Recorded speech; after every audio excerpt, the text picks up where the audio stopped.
Suasananya nyaman, persis kayak Aston gitu ya. Ada kamar hebat-hebat, tapi ya kalau tidak dapat voucher tidak tidur di situ. Begitu suasana Hawa merindukan kedamaian, Adam terkapar oleh suasana itu. Lalu perintah Tuhan,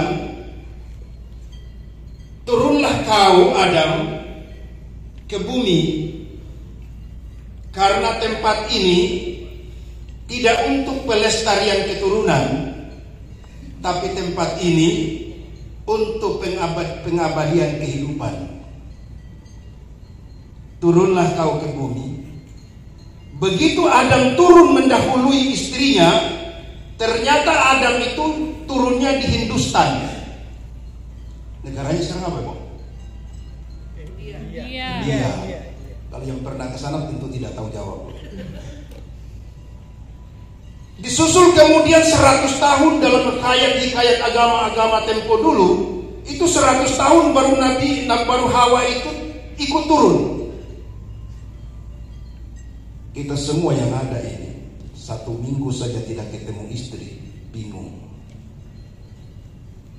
Apalagi kalau dapat voucher tidak ikut istri. Ketawa saja, yang ketawa pasti ketahuan kelakuannya. Begitu turun, ternyata Hawa itu turunnya di Hijaz. Hijaz itu kalau ibu-ibu yang muslim yang pergi Tor lakukan umrah, haji, itu ada tempat namanya Arafah. Arafah itu bahasa modernnya artinya perhentian sementara.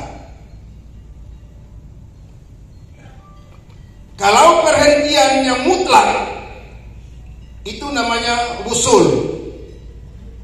Perhentian sementara, perhentian di tengah itu namanya Arafah. Nah, ternyata Adam itu rindu sekali dengan istrinya. Begitu dia rasa rindu itu muncul saat bersamaan dia rasa lapar. Ternyata lapar dengan rindu itu lebih berat rindu daripada lapar.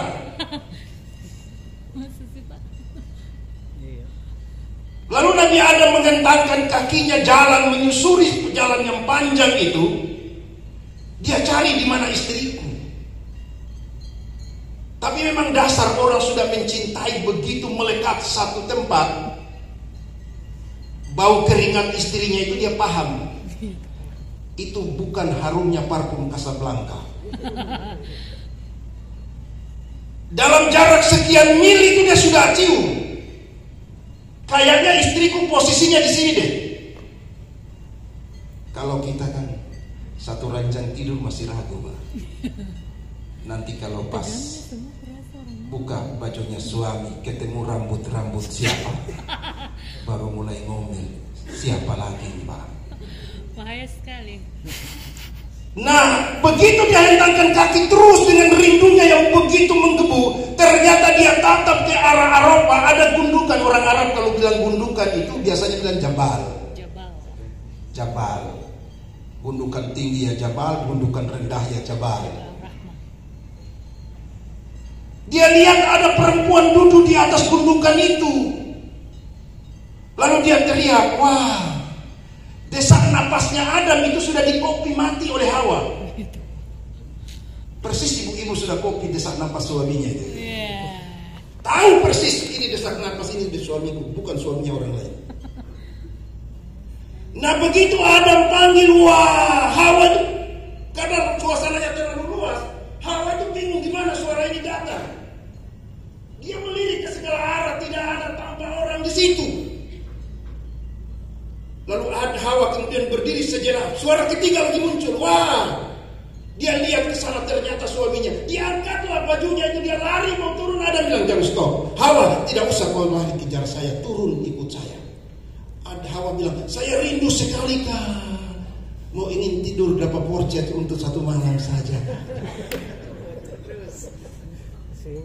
Hawa begitu mau turunkan kakinya, lari ke bawah. Adam bilang, stop, jangan turun. Kenapa ya Adam? kalau kau udah berani lari-lari kayak begitu ke depan, itu anak keturunan kita suka kawin lari. Ada perempuan suka lari kejar laki-laki, jangan kau turun. Biarlah saja yang lain kepadamu. Karena itu di Papua uang panai itu mahal. Kalau Bugis Makassar 150 juta. Kalau Papuanya sendiri motor Johnson. Doser 1 tidak digantung, tidak kawin.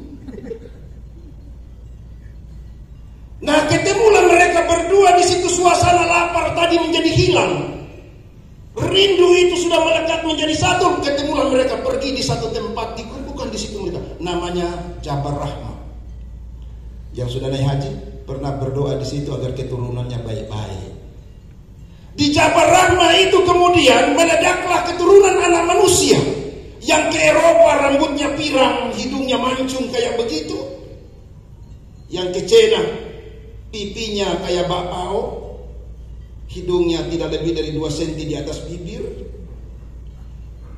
Yang ke Indonesia yang modelnya kayak kita begini. Ukuran tentara polisi 1,70 meter, kurang sedikit ke bawah, lolos, turun ke bawah 1,50 tidak lolos. Tapi sombongnya ampun. Sudah model kayak begini, rambutnya sudah ikal, patama yang hitam kayak begitu, masih dikasih pirang-pirang lagi. Seolah-olah dia mau Eropa ada di Papua begitu. Hidung sudah pas-pasan, pakai kacamata bisa kelucur jatuh, Pak. Tapi dia suntik lagi mengembang ke kiri dan ke kanan. Bukan lagi hidung rica, tapi hidung tomat. Itu kelakuan kita mengingkari fakta. Lalu karena ledakan manusia itu sudah meluas jauh, bagaimana diikat rasa kemanusiaannya, turunlah syariat yang namanya puasa. Puasa itu tidak ada di dalam Islam. Yang ada di dalam Islam itu saum. Puasa itu berasal dari bahasa Sanskerta, upawasa. Mendekatlah kamu dengan hidup dan matimu kepada pemilik kuasa, Tuhan. Syariat itu untuk mendukung semua manusia dari seluruh kalangan, pangkat dan jabatan apa saja. Kalau sudah lapar, kau tidak bisa berbuat apapun juga. Isi perutnya kalau tidak terisi, tidak ada dayanya. Maka dikasih rasa yang satu dari Sabang sampai Merauke, kalau puasa pasti kau loyo. Tapi jelas saya tidak loyo. Rasa itu yang menghubungkan kemanusiaan kita dengan suku dan agama yang berbeda. Dudukan rasa itu bahwa semua kita punya rasa yang sama. Maka kata orang kampung, ale cubi di situ, beta rasa di sini. Itulah kemanusiaan. Dihubungkan keturunan anak Adam dengan ciri yang berbeda itu dengan kalimat puasa itu. Maka agamamu apa saja, kalau dokter sudah bertindak, saya mau operasi kau besok jam 8, hari ini kau jangan makan, kau puasa saja. Pasti itu dilakukan. Kalau dokter sudah vonis jangan kau makan makanan ini, puasakan saja, lah pasti dia lakukan puasa. Mau agama apa saja itu pasti jadi. Pesan spiritual agama itu mengikat semua orang dengan semua suku, bahwa perut itu kalau tidak diisi memang sangat amat berbahaya. Lihat kasus besar, apa kurang uangnya? Tapi karena isi perutnya selalu keroncongan, semua juga diambil. Kenapa begini? Tenang sekali kan? Lalu Adam kemudian dengan keturunan yang banyak itu, untuk memandu mereka hidup damai, tenang dengan panduan keilahian, turun dipandu para nabi itu turun. Kitab suci ikut turun. Sasarannya apa? Agar manusia tidak lupa terhadap alam pertama yang namanya nirwana dalam bahasa Hindu itu. Surga dalam bahasa agama-agama terdahulu itu. Kalau surga itu bukan bahasa Al-Quran. Ada ustaz di sini. Bahasa Al-Quran itu jannah. Tidak ada bahasa surga. Karena itu saudara-saudara, Quran itu dia turun untuk mengatur seluruh umat manusia, maka disebutkan dia sebagai rahmatan lil alamin. Terkait dengan nilai pertama manusia, harus kemanusiaannya utuh dan sempurna, tidak boleh dikotak-kotakan. Persis itu manajemen Aston bikin kayak begini. dari berbagai macam bentuk agamanya beda kumpul di situ. Yang tidak puasa tahan dikit, sedikit aja kita semua. Tahan aja dikit. Bisa minum tundu aja. Tapi yang puasa jangan sampai iri ya. Itu seleranya. Tidak perlu marah.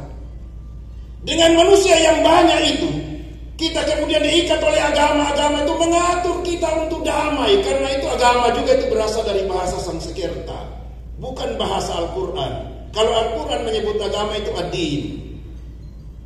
Kalau agama itu Sanskerta, agama tidak, agama kacau. Agama artinya tidak kacau. Jadi kalau orang yang beragama ada di sini dia kasih kacau daerah ini, itu artinya dia tidak beragama. Nah, agama memuliakan kita dengan perbedaan yang banyak itu. Islam kemudian turun menjadi rahmatan lil alamin, mengkodifikasi seluruh ajaran agama itu menjadi satu kesatuan ajaran yang utuh dan bulat. Karena itu Nabi Muhammad terhadap orang Nasrani, terhadap orang Yahudi, terhadap orang Hindu, terhadap orang Buddha, terhadap orang yang kepercayaan apa saja, tidak pernah pedangnya melukai mereka. Lihat peristiwa Madinah. Orang Yahudi sudah bakar gerejanya orang Nasrani.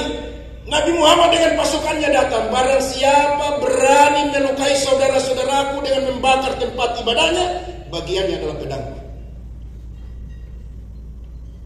Dia amankan semuanya. Andai kata dia mau biarkan aja biar Kristen itu selesai dan Islam akan muncul secara utuh. Tapi rupanya dia sadar Tuhan memilih perbedaan itu untuk membuat kita saling kenal Tuhan dari perbedaan yang ada itu. Lalu muatan spiritualnya untuk membuat kita punya rasa yang satu. Puasa itu perlu ada. Karena itu akhir dari puasa harus ada zakat fitrah. Tapi terlanjur Aston bikin zakat fitrah bagi-bagi voucher tadi. Mestinya diniatkan zakat supaya ada kebersihan manajemen di situ, ada kesucian dan ada ibadah masuk di dalamnya. Tapi itulah namanya bahasa manajemen, tetap dia pakai begitu ya urusan beliau. Saudara, hakikatnya sebenarnya Adam itu hakikatnya sebenarnya reality. Hawa itu ekspektasi. Orang semua di dalam agama itu ada istilah termakan buah huldi. Orang bertanya itu pohonnya kayak apa? Lalu ada cerita ular mengganggu di sana. Bagi saya cerita itu di dalam hikayat agama-agama silahkan.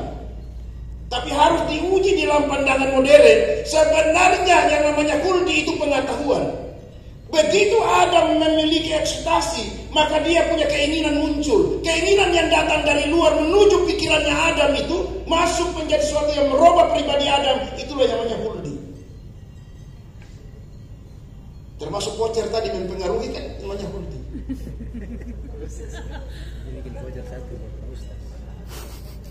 Nah, begitu pengaruh itu datang, manusia itu punya kekokohan yang ada itu ada pada 3. 1, ada namanya jiwa. 1, ada namanya roh. Yang 3, ada namanya nyawa. Jiwa, roh, nyawa. Manusia yang kayak kita begini ini, itu yang paling nampak adalah jiwa.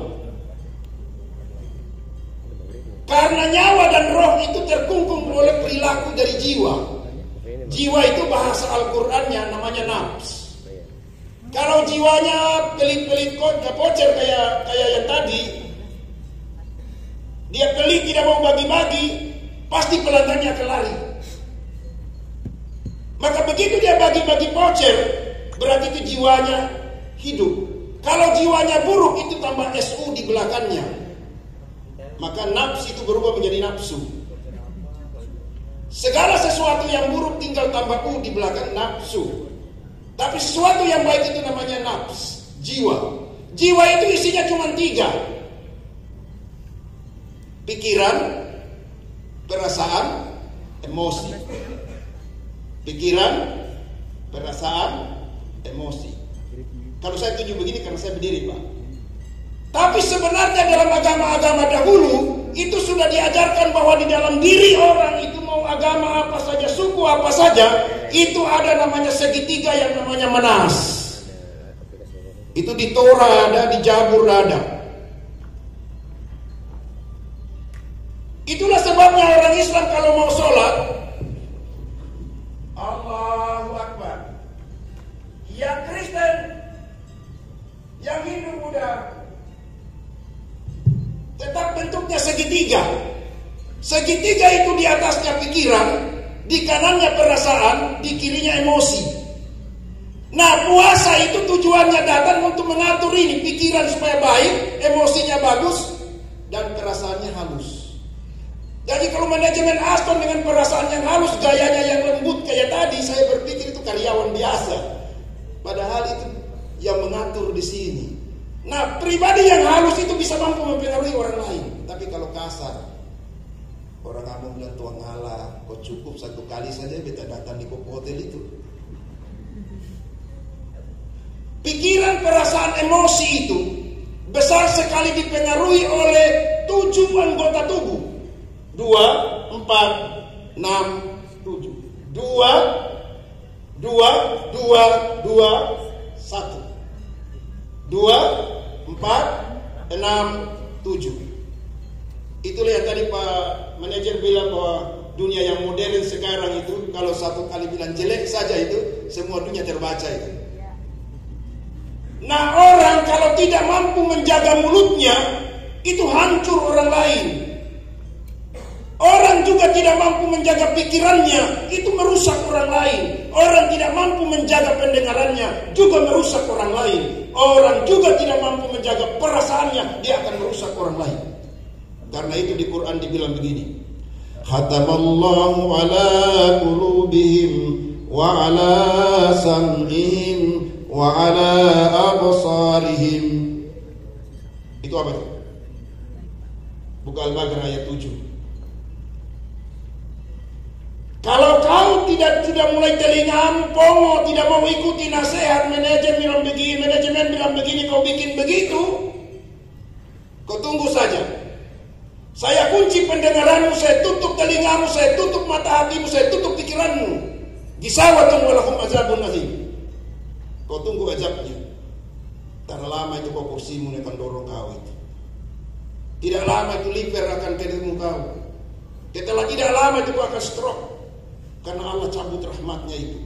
Maka supaya orang itu tidak hilang rahmat Allah itu, maka syariat puasa itu turun agar orang kembali mengingat kebesaran Tuhan. Ketika dia puasa dengan berbagai macam kekuasaannya, dia tidak dapat menandingi kuasanya Tuhan. Maka lihat ketika Yesus itu dia tarik itu pohon salib sampai ke sana. Apa yang dia teriak? Haus. Begitu haus itu dia lepas kekuasaan dia miliki. Tapi sebaliknya David itu mengirim pesan buat kita semua. Dia berkuasa hebat, dia tidak jaya di masa dia orang biasa, tapi dia masa jayanya berada pada ketika dia pegang kekuasaan. Tapi justru di dalam kekuasaan itu dia jatuh karena dia lupa dengan Tuhannya. Sebaliknya juga Moses juga begitu. Moses lari kencang dengan kekuatan fisiknya yang hebat itu. Firaun dengan gaya bala tentaranya mengejar dengan kehebatannya itu. Tapi Moses tidak lupa. Eli, Tuhanku, Tuhanku. Dia panggil. Ketika bersamaan tombak dan panah Firaun itu mendekati dia terjatuh karena perutnya sakit. Dia bilang, Tuhan, hari ini saya mati. Bagaimana caranya perutku ini bisa supaya tidak sakit? Lalu kata Tuhan kepada engkau naik di Tursina. Ambil itu daun, aku sebut namaku. Di dalam namaku pasti ada segala kekuatan mujizat bagi namamu, kebesaranmu. Musa kemudian ambil itu daun, diperasnya, diminum. Bersamaan dengan dia sebut nama Tuhan, belum air itu masuk sudah ada penyembuhan. Dia lari sekencang-kencangnya. Begitu di depan tebing, di kanannya tebing, di laut, di bagian kanan air laut, di belakang ada musuh. Dia kehilangan pikiran dan kehilangan kesadaran. Dia bingung, apa yang saya bikin? Saat itu Kalam datang mengambil dia, Musa, jangan kau lupa saya. Kapan saja itu kau lupa saya, semua permintaan tidak akan terkabul. Musa kembali ingat, Tuhan, saya minta ampun kepadamu. Hari ini kematianku di tangan Firaun, tapi kalau kau kuasa untukku Tuhan, saya bernazar bagimu. Begitu hentangkan tongkatmu ke laut, kekuasaan itu menghampiri dia. Dan Firaun selesai sampai di situ. Musa mengirim pemahaman buat kita semua bahwa orang berkuasa dengan kekuasaannya tanpa membagi kasih sayang mengingat Tuhannya, dia akan lupa, dia akan cedera. Dan Jerjemen Aston membuat kita semua hadir di sini dengan berbeda agama dan keyakinan, dari suku dan berbeda, untuk kembali sama-sama kita ingat Tuhan, bersih keyakinan agama masing-masing. Namun kesempatan cuma dikasih saya bicara di sini. Saudara, inti dari puasa itu memperbaiki diri, pikiran, perasaan, emosi itu dihilangkan. Kalau diri itu sudah menghilang, jiwa itu sudah bersih. Dari seketika tadi itu sudah turun semuanya, pikiran baik menyala, perasaan baik ada, emosi yang stabil ada, maka jiwa pikiran itu dia menyatu ke bawah menjadi satu. Itu disebut dengan illa biqalbin salim, jiwa yang damai. Kalau jiwanya sudah damai, maka akan roh datang turun dari kanan ke kiri menyertai jiwa yang damai itu. Roh tidak akan turun menyertai jiwa kalau jiwanya kotor. Selama jiwanya tidak damai, orang itu belum disebut manusia, masih disebut orang. Begitu jiwanya damai, tenang, maka Roh Kudus itu turun kepada dia, bersatu dengan dia. Jiwa yang damai itu, bersatunya Roh Kudus dengan jiwa yang damai itu. Jiwa yang damai tadi namanya manas, 3 tadi, perasaan, emosi, dan pikiran. Itu telah menyatu, lalu turun Roh Kudus kepadanya, menyatu di situ, namanya nyawa. Jiwa tadi sudah punya nyawa, menyatu antara roh yang suci dengan jiwa yang suci, itu namanya nyawa. Nah, roh yang suci, Roh Kudus tadi itu dalam bahasa agama-agama dulu itu namanya Isa.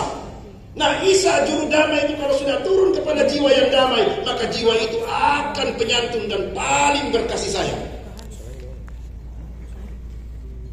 Dan itu semua kalau kita lakukan itu, kita akan aman dan damai. Nah, si Roh Kudus tadi turun menyatu, itu namanya jiwa. Orang kemudian di agama Islam itu, mati itu dibentuk dalam 2 bagian. Satu orang bisa mati dicabut rohnya, satu orang mati dicabut nyawanya. 2 ayatnya berbeda. Itu untuk menentukan ciri bagi kita. Ketika orang itu mati gelisah, susah sekali, itu artinya rohnya tidak menyatu dengan jiwanya. Tapi kalau orang itu enak sekali matinya, tidak ada beban, maka begitu nyawanya dicabut, dia damai sekali. Mau agama apa saja dan suku apa saja, kalau itu dilakukan, pasti dia dapat keberkahan itu. Dan keberkahan itu akan menjadi sempurna ketika rahmat Ramadan itu turun. Maka malam pertama itu disebut dengan rahmat, malam kedua pengampunan, dan malam ketiga itu kita terbebas dari azabnya Tuhan. Mudah-mudahan kita semua di kota Sorong Raya, Papua Barat Daya, semua dengan nikmat puasa yang kita sama-sama lakukan, kita berikan ini yang terbaik buat provinsi di mana kita berada. Billahi taufiq wal hidayah. Assalamualaikum warahmatullahi wabarakatuh. Pergi di satu tempat, dikumpulkan di situ mereka, namanya Jabar Rahmah. Yang sudah naik haji pernah berdoa di situ agar keturunannya baik-baik.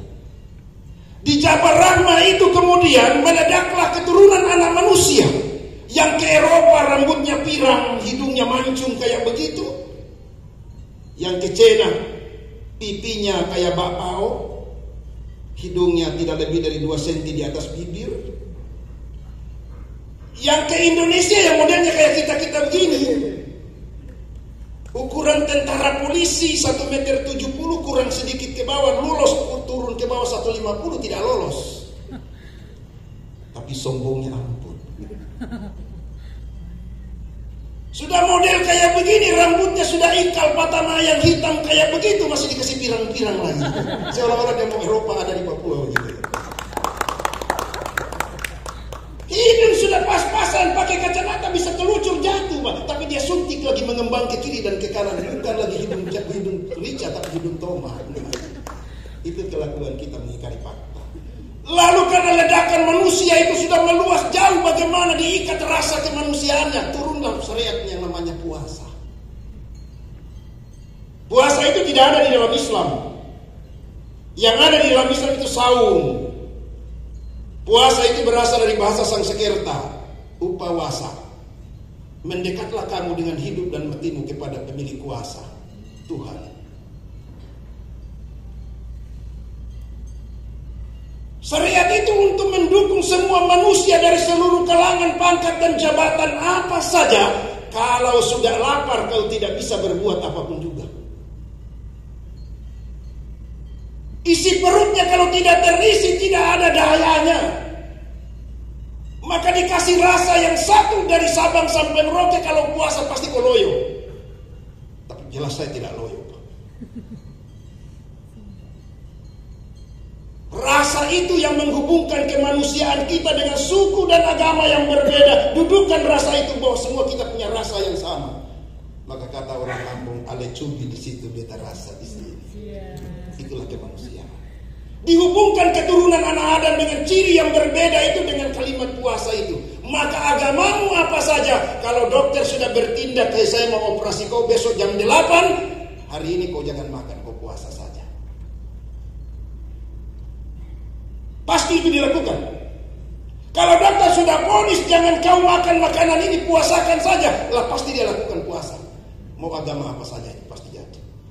Pesan spiritual agama itu mengikat semua orang dengan semua suku, bahwa perut itu kalau tidak diisi memang sangat amat berbahaya. Lihat kasus besar, apa kurang uangnya? Tapi karena isi perutnya selalu keroncongan, semua juga diambil. Kenapa begini? Tenang sekali kan? Lalu Adam kemudian dengan keturunan yang banyak itu untuk memandu mereka hidup damai, tenang dengan panduan keilahian, turun dipandu para nabi itu turun. Kitab suci ikut turun. Sasarannya apa? Agar manusia tidak lupa terhadap alam pertama yang namanya nirwana dalam bahasa Hindu itu. Surga dalam bahasa agama-agama terdahulu itu. Kalau surga itu bukan bahasa Al-Quran. Ada ustaz di sini. Bahasa Al-Quran itu jannah. Tidak ada bahasa surga. Karena itu saudara-saudara, Quran itu dia turun untuk mengatur seluruh umat manusia, maka disebutkan dia sebagai rahmatan lil alamin. Terkait dengan nilai pertama manusia, harus kemanusiaannya utuh dan sempurna, tidak boleh dikotak-kotakan. Persis itu manajemen Aston bikin kayak begini. Dari berbagai macam bentuk agamanya beda kumpul di situ.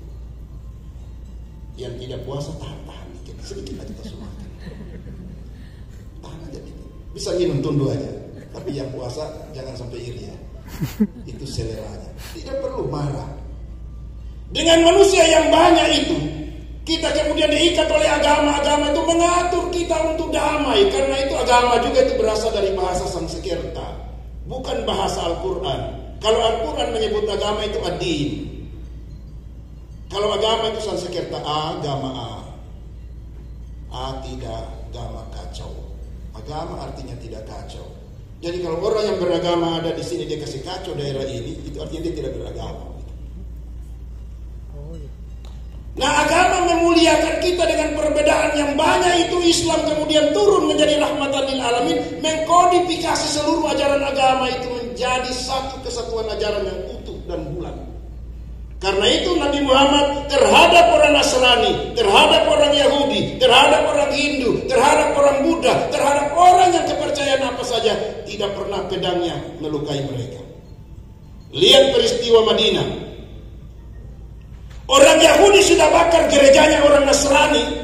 Nabi Muhammad dengan pasukannya datang. Barang siapa berani melukai saudara-saudaraku dengan membakar tempat ibadahnya, bagiannya adalah pedangnya. Dia amankan semuanya. Andai kata dia mau biarkan aja biar Kristen itu selesai dan Islam akan muncul secara utuh. Tapi rupanya dia sadar Tuhan memilih perbedaan itu untuk membuat kita saling kenal Tuhan dari perbedaan yang ada itu. Lalu muatan spiritualnya untuk membuat kita punya rasa yang satu. Puasa itu perlu ada. Karena itu akhir dari puasa harus ada zakat fitrah. Tapi terlanjur Aston bikin zakat fitrah bagi-bagi voucher tadi. Mestinya diniatkan zakat supaya ada kebersihan manajemen di situ, ada kesucian dan ada ibadah masuk di dalamnya. Tapi itulah namanya bahasa manajemen, tetap dia pakai begitu ya urusan beliau. Saudara, hakikatnya sebenarnya Adam itu hakikatnya sebenarnya reality. Hawa itu ekspektasi. Orang semua di dalam agama itu ada istilah termakan buah huldi. Orang bertanya itu pohonnya kayak apa? Lalu ada cerita ular mengganggu di sana. Bagi saya cerita itu di dalam hikayat agama-agama silahkan. Tapi harus diuji di dalam pandangan modern. Sebenarnya yang namanya huldi itu pengetahuan. Begitu Adam memiliki ekspektasi, maka dia punya keinginan muncul. Keinginan yang datang dari luar menuju pikirannya Adam itu masuk menjadi sesuatu yang merubah pribadi Adam. Itulah yang namanya huldi. Termasuk voucher tadi mempengaruhi kan namanya huldi.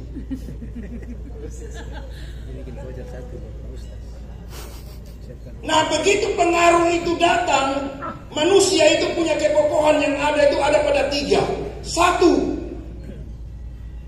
ada namanya jiwa. 1, ada namanya roh. Yang 3, ada namanya nyawa. Jiwa, roh, nyawa. Manusia yang kayak kita begini ini, itu yang paling nampak adalah jiwa. Karena nyawa dan roh itu terkungkung oleh perilaku dari jiwa. Jiwa itu bahasa Al-Qur'annya namanya nafs. Kalau jiwanya pelit-pelit kocer kayak yang tadi, dia pelit tidak mau bagi-bagi, pasti pelanggannya akan lari. Maka begitu dia bagi-bagi voucher, berarti itu jiwanya hidup. Kalau jiwanya buruk, itu tambah SU di belakangnya. Maka nafsu itu berubah menjadi nafsu. Segala sesuatu yang buruk tinggal tambah U di belakang nafsu. Tapi sesuatu yang baik itu namanya nafs, jiwa. Jiwa itu isinya cuma 3. Pikiran, perasaan, emosi. Pikiran, perasaan, emosi. Kalau saya tunjuk begini karena saya berdiri, Pak. Tapi sebenarnya dalam agama-agama dahulu itu sudah diajarkan bahwa di dalam diri orang itu mau agama apa saja, suku apa saja, itu ada namanya segitiga yang namanya manas. Itu di Torah ada, di Jabur ada. Itulah sebabnya orang Islam kalau mau sholat, Allahu Akbar. Yang Kristen, yang Hindu, Buddha,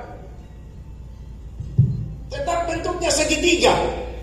Segitiga itu di atasnya pikiran, di kanannya perasaan, di kirinya emosi. Nah, puasa itu tujuannya datang untuk mengatur ini. Pikiran supaya baik, emosinya bagus, dan perasaannya halus. Jadi kalau manajemen Aston dengan perasaan yang halus, gayanya yang lembut kayak tadi, saya berpikir itu karyawan biasa. Padahal itu yang mengatur di sini. Nah, pribadi yang halus itu bisa mampu mempengaruhi orang lain. Tapi kalau kasar, orang kamu bilang tua ngalah, kok cukup 1 kali saja beta datang di koko hotel itu. Pikiran, perasaan, emosi itu besar sekali dipengaruhi oleh 7 anggota tubuh. 2, 4, 6, 7. 2, 1. 2, 4, 6, 7. Itulah yang tadi Pak Manajer bilang bahwa dunia yang modern sekarang itu kalau 1 kali bilang jelek saja itu semua dunia terbaca itu.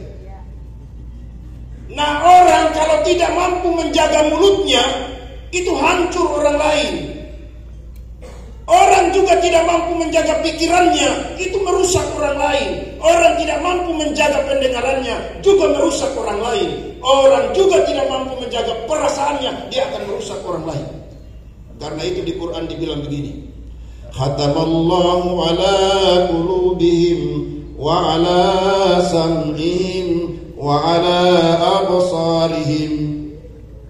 Itu apa itu? Buka Al-Baqarah ayat 7. Kalau kau tidak sudah mulai telingamu pongo, tidak mau ikuti nasihat manajemen bilang begini, kau bikin begitu, kau tunggu saja. Saya kunci pendengaranmu, saya tutup telingamu, saya tutup mata hatimu, saya tutup pikiranmu. Gisawatun walahum azabun azim. Kau tunggu azabnya. Tak lama itu kau kursimu akan dorong kau itu. Tidak lama itu liver akan ketemu kau. Setelah tidak lama itu kau akan stroke. Karena Allah cabut rahmatnya itu. Maka supaya orang itu tidak hilang rahmat Allah itu, maka syariat puasa itu turun agar orang kembali mengingat kebesaran Tuhan. Ketika dia puasa dengan berbagai macam kekuasaannya, dia tidak dapat menandingi kuasanya Tuhan. Maka lihat ketika Yesus itu dia tarik itu pohon salib sampai ke sana. Apa yang dia teriak? Haus. Begitu haus itu dia lepas kekuasaan dia miliki. Tapi sebaliknya David itu mengirim pesan buat kita semua. Dia berkuasa hebat, dia tidak jaya di masa dia orang biasa, tapi dia masa jayanya berada pada ketika dia pegang kekuasaan. Tapi justru di dalam kekuasaan itu dia jatuh karena dia lupa dengan Tuhannya. Sebaliknya juga Moses juga begitu. Moses lari kencang dengan kekuatan fisiknya yang hebat itu. Firaun dengan gaya bala tentaranya mengejar dengan kehebatannya itu. Tapi Moses tidak lupa. Eli, Tuhanku, Tuhanku. Dia panggil. Ketika bersamaan tombak dan panah Firaun itu mendekati dia terjatuh karena perutnya sakit. Dia bilang, Tuhan, hari ini saya mati. Bagaimana caranya perutku ini bisa supaya tidak sakit? Lalu kata Tuhan kepada kau naik di Tursina. Ambil itu daun, aku sebut namaku. Di dalam namaku pasti ada segala kekuatan mujizat bagi namamu, kebesaranmu. Musa kemudian ambil itu daun, diperasnya, diminum. Bersamaan dengan dia sebut nama Tuhan, belum air itu masuk sudah ada penyembuhan. Dia lari sekencang-kencangnya. Begitu di depan tebing, di kanannya tebing, di laut, di bagian kanan air laut, di belakang ada musuh. Dia kehilangan pikiran dan kehilangan kesadaran. Dia bingung, apa yang saya bikin? Saat itu Kalam datang mengambil dia. Musa, jangan kau lupa saya. Kapan saja itu kau lupa saya, semua permintaanmu tidak akan terkabul. Musa kembali ingat, Tuhan, saya minta ampun kepadamu. Hari ini kematianku di tangan Firaun. Tapi kalau kau kuasa untukku Tuhan, saya bernazar bagimu. Begitu hentangkan tongkatmu ke laut, kekuasaan itu menghampiri dia. Dan Firaun selesai sampai di situ. Musa mengirim pemahaman buat kita semua bahwa orang berkuasa dengan kekuasaannya tanpa membagi kasih sayang mengingat Tuhannya, dia akan lupa. Dia akan cedera. Dan Jerjemen Aston membuat kita semua hadir di sini dengan berbeda agama dan keyakinan, dari suku dan berbeda, untuk kembali sama-sama kita ingat Tuhan. Versi keyakinan agama masing-masing, namun kesempatan cuma dikasih saya bicara di sini. Saudara, inti dari puasa itu memperbaiki diri, pikiran, perasaan, emosi itu dihilangkan. Kalau diri itu sudah menghilang, jiwa itu sudah bersih. Dari seketika tadi itu sudah turun semuanya, pikiran baik enak, perasaan baik ada, emosi yang stabil ada, maka jiwa pikiran itu dia menyatu ke bawah menjadi satu. Itu disebut dengan illa biqalbin salim, jiwa yang damai. Kalau jiwanya sudah damai, maka akan roh datang turun dari kanan ke kiri menyertai jiwa yang damai itu. Roh tidak akan turun menyertai jiwa kalau jiwanya kotor. Selama jiwanya tidak damai, orang itu belum disebut manusia, masih disebut orang. Begitu jiwanya damai, tenang, maka Roh Kudus itu turun kepada dia, bersatu dengan dia. Jiwa yang damai itu, bersatunya Roh Kudus dengan jiwa yang damai itu. Jiwa yang damai tadi namanya manas, 3 tadi, perasaan, emosi, dan pikiran. Itu telah menyatu, lalu turun Roh Kudus kepadanya, menyatu di situ, namanya nyawa.